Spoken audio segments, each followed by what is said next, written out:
Thank you, Mr. President, Speaker, and hosts. Good morning. I want to begin in the traditional APIL meeting that I remembered when I served with the APIL Board of Directors before making an official statement. Ali, Mohit, Rananin, Casilelia, Lenbo, Yakwe, Maori, and Hafaday Tilo to our family and friends from Guam and from here in CNMI. Mr. President and members of the Board of Directors of the Association of Pacific Islands Legislature, APIL members, distinguished guests, and friends. It is truly a privilege to gather once again beneath the banner of this association. Each time we meet, I'm reminded that our member states, which includes all of Micronesia and parts of the North Pacific, are part of a blue continent that should not be defined by distance, but by connection. This year's theme, economic development, strengthening local economies, health, and welfare throughout the blue continent, goes to the heart of our shared purpose. Development for us has never been a matter of statistics alone. It is about families having work that sustains them, young people seeing a future at home, and communities secure in the islands and waters they call home. From the earliest days of this organization, APIL has been the legislative voice of that purpose, that our island can prosper by our own hands, guided by our own values. It was built so that island legislators could think and act together, crafting policies that reflect island realities and not distant assumptions. Out of that same belief, another institution was born, the Pacific Islands Development Bank. I was privileged to help in its most challenging time when I was a member of the Board of Directors of APIL and I was appointed as the PIDD Task Force Chairman. That was more than 3 decades ago, by the way.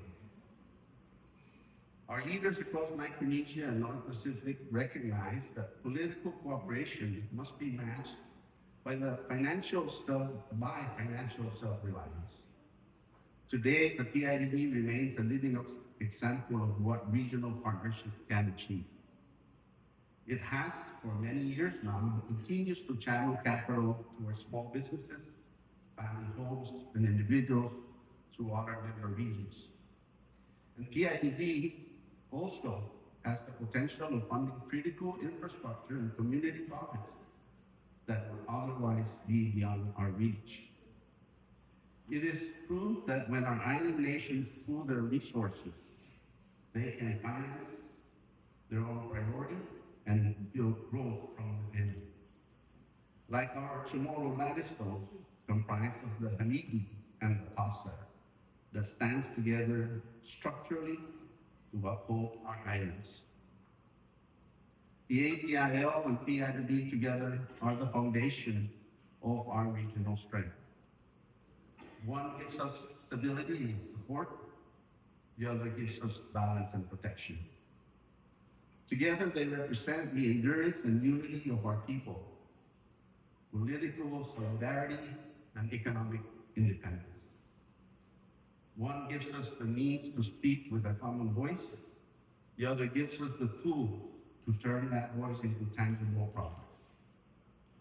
My friends, we meet at a time of genuine hardship across our islands. Governments are facing shrinking revenues, rising costs, and difficult choices. The reasons and causes of these hardships may be complex, and they may not all be the same, but their impact is the same.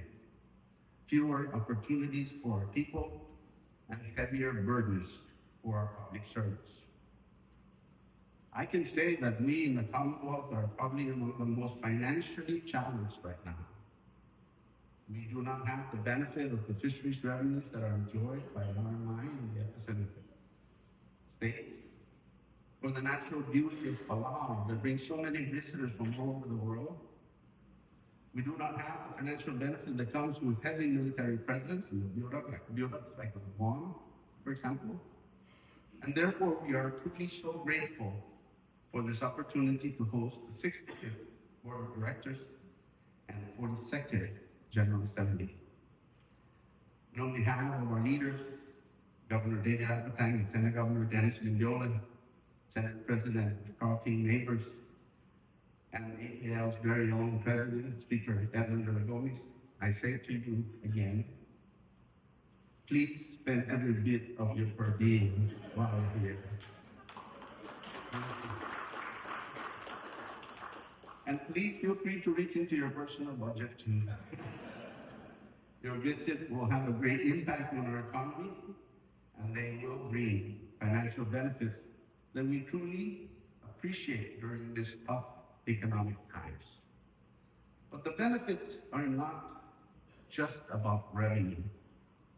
On a personal note, I attribute much of my success here in the CNMI as Lieutenant Governor and as a legislator in the CNMI House of Representatives to the lessons I learned from wise leaders that I met throughout the region, all through APIL. As a participant, they taught me so much that I carried home and applied it here. And through my experience with other regional organizations such as the PIDB, the Micronesia Conservation Trust, I learned the benefits of regional thinking versus individual island thinking. When we act together as a region, our capacity to solve problems and sustain ourselves goes far beyond what any one island could do alone. Over the years here in the CNMI, I encourage elected leaders to attend and participate in the APIL meetings. I've always believed that these meetings would benefit not just the individual as leaders, but also our islands. We can all learn from each other. If we continue to meet and have these discussions, we can then turn them into tangible results. This all brings me to my main point and my respectful ask. If I may make one last appeal as a former member of this honorable body. If we are to not just mitigate, but truly and meaningfully overcome this financial crisis through economic development, if we are to strengthen our respective local economies, improve health and welfare throughout the Blue Continent, it will require every one of us working together, everyone who can make a difference, whether in government, business, or community life. Recovery cannot come from competition or blame. It must come from the tasa of cooperation and the haligi of shared values. That is my ask to you today. Let us bring APIL and PIDB closer together again so that our legislative goals and financial tools move in the same direction. And above all, let's make sure that we plan, that every plan we agree on is backed by the means to make it real. At the same time, I ask that we as leaders look beyond personalities and politics. Institutions like APIL and PIDB endure only when each generation treats them as sacred trust, bigger than any one of us. We must cultivate the next wave of island legislators, economists, and administrators who will carry this work forward long after our terms have ended. And finally, let us remind the world and ourselves that our member states across Micronesia and the North Pacific, we are capable of self-financing and self-governance through solidarity. Our strength has never been in our size, but in our unity.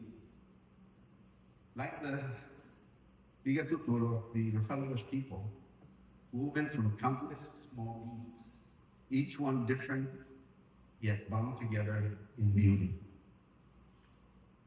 Our islands are too, our islands too are strongest when united in purpose.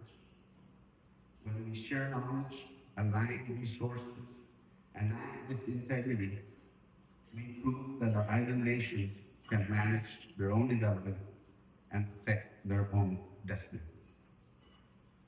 My friends, these islands represented by APIL have given me a lifetime of purpose. Whatever title I've held, the greatest honor I've had has been to serve among the members of APIL. And I say that with all sincerity. As a matter of fact, during my years in the CNMI legislature, one of my biggest worries during each election year was not that I would lose my seat in the House of Representatives. It was that I would not have the opportunity to continue to participate in APIL meetings. And this is honestly very, that's almost an enjoy meeting with friends, visiting the islands. The challenges before us are serious, but not insurmountable. If we continue to work as one blue continent, one family, there is no challenge we cannot overcome. Thank you, Mr. President. Thank you, members of the board. May God bless our islands and the enduring spirit of cooperation that unites us across Micronesia and the North Pacific. Thank you, Mr. Jules Moss.